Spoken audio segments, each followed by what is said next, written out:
Hello යාළුවනේ, welcome back to the Danas destination. ඔයගොල්ලෝ Danas destination එකට සාදරයෙන් පිළිගන්නවා. ඉතින් අද ප්‍රෝග්‍රෑම් එකෙන් අපි කතා කරන්න යන්නේ කිරිකොස් ගැන. කිරිකොස් හදන විදිහ. ඉතින් ඔන්න කොස් ගෙඩියක් ගෙනල්ලා තියෙනවා. කොස් ගෙඩිය සුද්ධ කරනවා. ඊට පස්සේ අපි කරන්න යන්නේ කිරිකොස් fruit review එකක්. කිරිකොස් එක රසම රස බත් කටක් කන්න තමයි දැන් සූදානම් වෙලා ඉන්නේ. එහෙනම් දිගටම රැඳිලා ඉන්න වීඩියෝ එකත් එක්ක.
එහෙනම් යාළුවනේ අපි කිරිකොස් එකේ ක්ලෝස් අප් ෂොට් එකක් බලමු.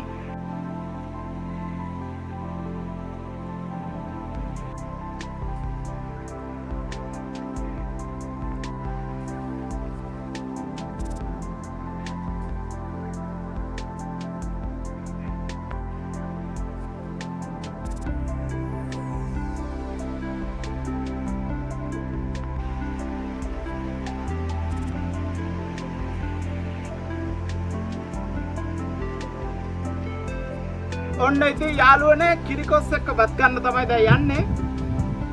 නම් සුවඳක් එනවා. හරියට මේකේ එන සුවඳ නිකන් බිරියානි සුවඳ වගේ. මොකද දැන් නම් කිරිකොස් එකේ පොල් කිරි හිඳිලා තියෙන්නේ. ගොඩක් කුකුවට හදපු හින්දා අපි දාගමු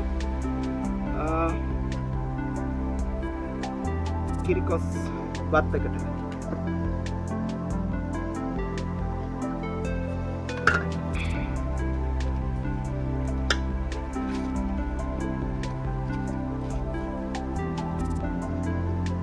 යාළුවනේ මාරම රසයි කිරිකොස්.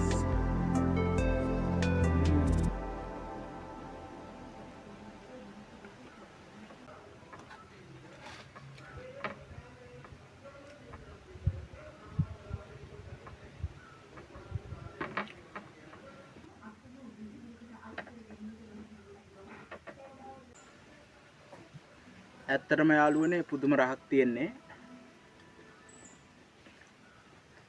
කියලා නිම කරන්න බැරි තරම් රසක්.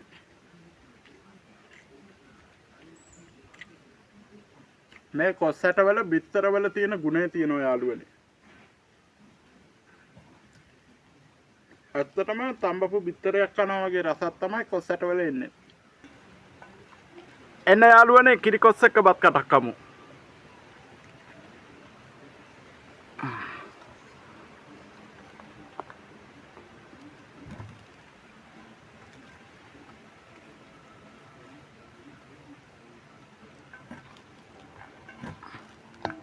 හත්තිය තව කිරිකොස් තියෙනවා.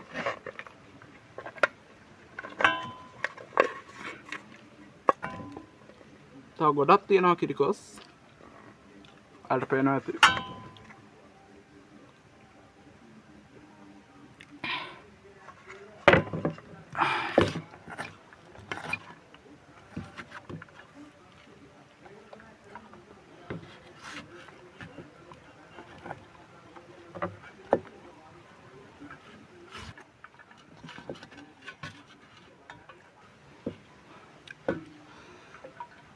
ඇත්තටම යාළුවනේ පුදුම රසක් තියෙන්නේ.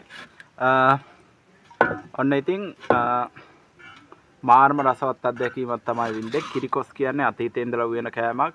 වෙලාවකට කොස් තෙල් දානවා, වෙලාවකට කොස් කිරි දාලා කිරිකොස් විදියට හදනවා.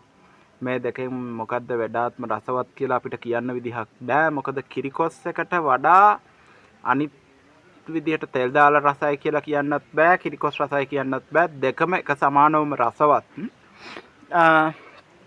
ඉතින් ඇත්තටම ඔයගොල්ලොත් ඒ රසවත් අත්දැකීම විඳින්න ඇති.